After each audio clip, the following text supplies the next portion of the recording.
Hello. It's the microphone I'm using. And rig-a-dude. Which, funny story. Nobody really knows me. But anyways, funny story. I was studying abroad and then I checked my phone and it says that I won a contest, even though I was like, what? What contest? I never entered a contest. Anyways, then I won the contest. I was like, is this real? A week and a half later, they're like, yeah, this is real. Like, do you want it or not, kid? And I was like, yeah, new microphone. Girl, I love a new microphone. And I checked the retail price for this microphone. It's like damn near $200. I said, yeah, I'm going to take it, girl. Give it to me. Except, I was abroad and I didn't want to take it back home. So I just sent it for home. Hence, bringing us into today's topic, I've never been a content creator. No, that's not the topic. The topic is being... it's pissing me off. Okay. Today's topic is... it's still pissing me off. Working a YouTube channel, you're gonna be a content creator? I'm like, yeah, sure, whatever. I don't know. I feel like I yap a lot to myself, at least, and I feel like I'm like a pretty decent character, so maybe I could show some of my personality to the world, I guess. I don't know. Being a girl in a place. Where do I even begin? Many. There are things that are picking me. Like literally going through a food coma today because I ate out. Ate like a fat burger and I had some fat fries.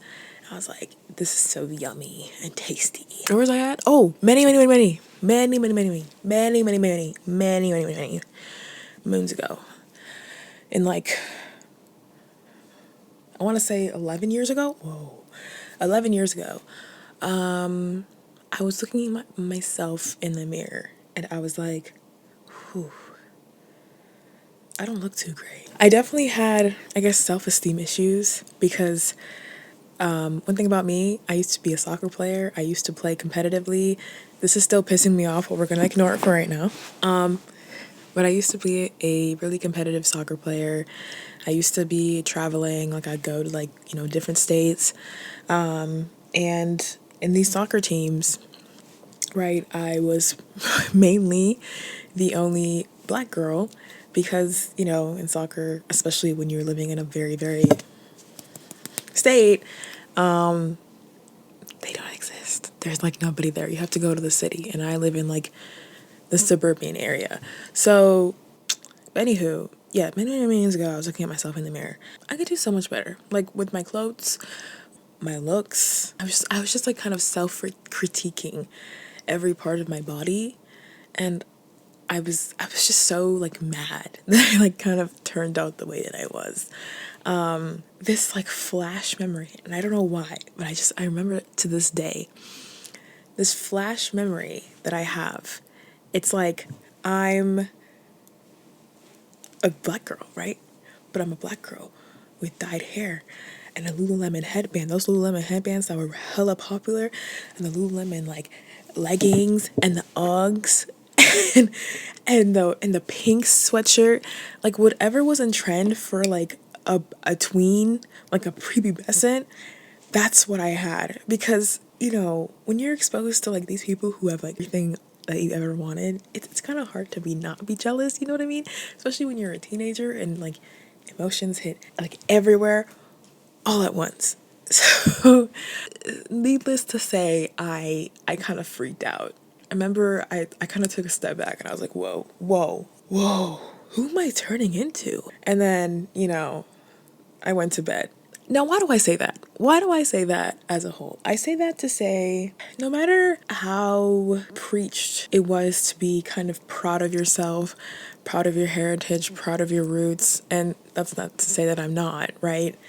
No matter how much that gets preached, if you are not the one that's being looked at, that's being like paid attention to, especially if you're like a very like, I guess, extroverted person, then I feel like it fucks with you a lot. Like it messes with your head. Like if people are constantly giving somebody else attention, like especially romantic attention, because obviously at that age you want to be like somewhat, I guess, good looking, or you want to be cool, you want to be epic. And like if people like who don't look like you are always the ones being like praised, and you don't see anybody who looks like you, then what the fuck do? You know what I mean?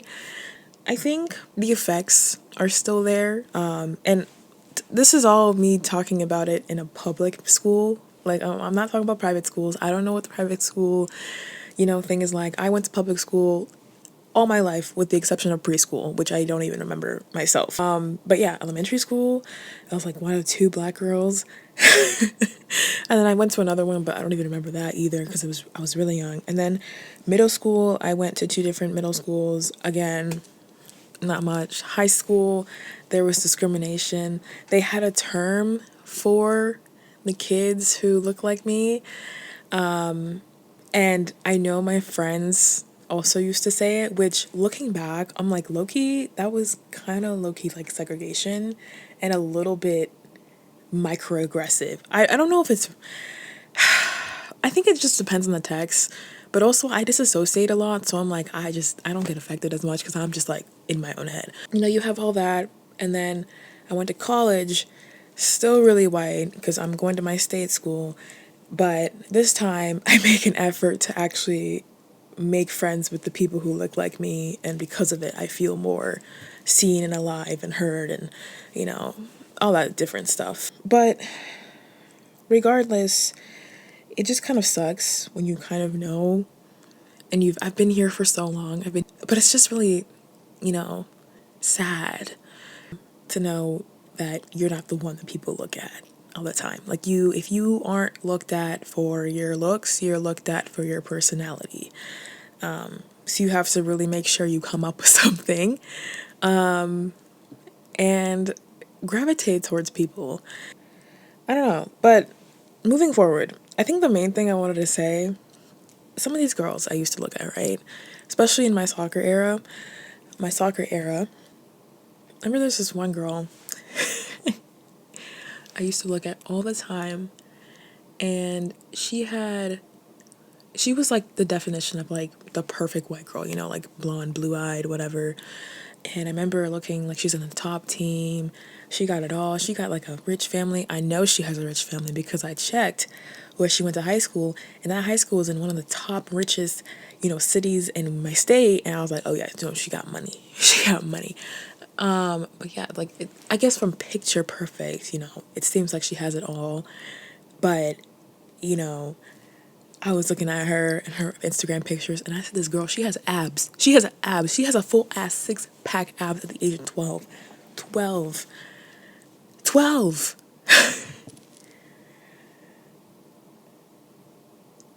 12.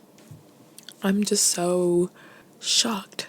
I'm like, how the fuck can you develop abs at the age of 12? It's like this girl was always a step ahead of me. She didn't know it, but she always was. She was better schools, better income, better team, better everything. She didn't even know me. That's the worst part. You know that little jealousy song that Olivia Rodrigo has? That's the type of girl I was talking about. That's her. That's why that first album was so fucking good, because I'm like, I felt every inch of that album. My teenage self was reeling. That's how it feels like. It's so demoralizing. It's so demoralizing to see somebody who literally is like the epitome of perfection and not have to compare yourself to her because she has men looking at her left and right because she's just so gosh darn fucking perfect. Like, I'm coming off as a jealous person, but I promise I'm really not. I'm over it. Like, I really am over it. And I'll get to that later too, like why I'm over it. It's just kind of crazy just how much I wanted to be like these girls, but like for a lot of reasons I couldn't be. So that kind of messed me up, especially in middle school. I remember just like journaling about it, being like, I wish I was this cool and perfect. And moving on. Instagram, when I was in middle school, I used to see all these girls having these huge ass hauls of like Lululemon, Pink, Victoria's Secret, Uggs, a new iPad, a new phone, a new this, a new that, this or that. And I was like, what?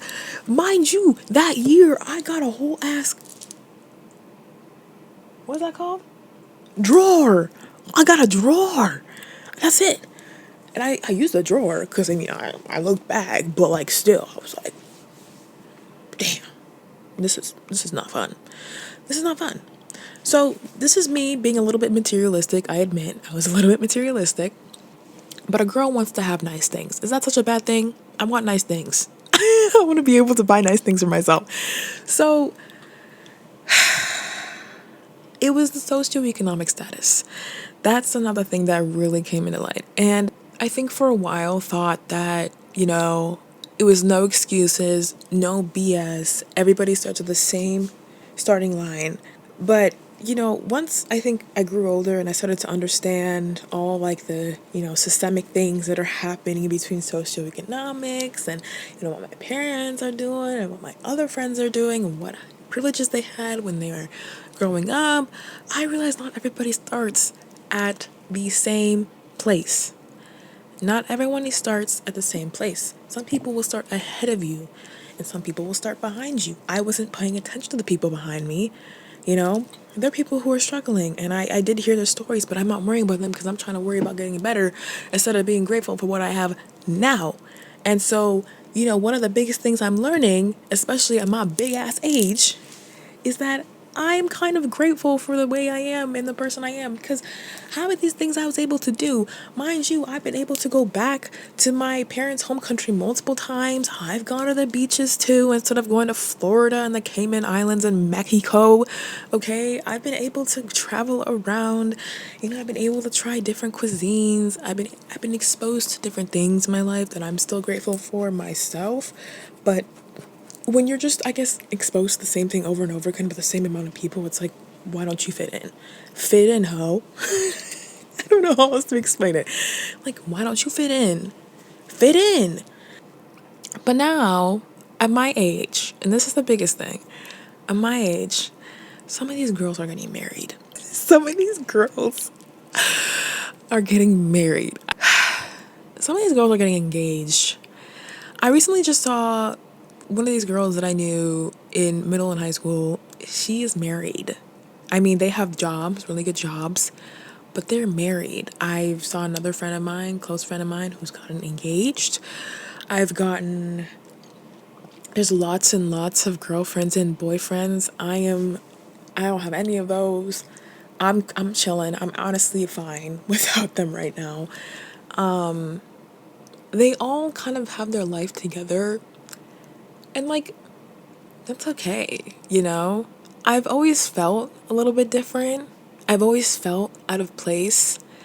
Maybe that's because I'm an Aquarius moon, but anywho, I don't fit in. And I will never fit in. And that's completely okay, because I feel like I'm just so much cooler. I feel, not even just I'm so much cooler. I think the person I'm meant to be is going to be so much greater what I thought I was going to be at like 14 years old.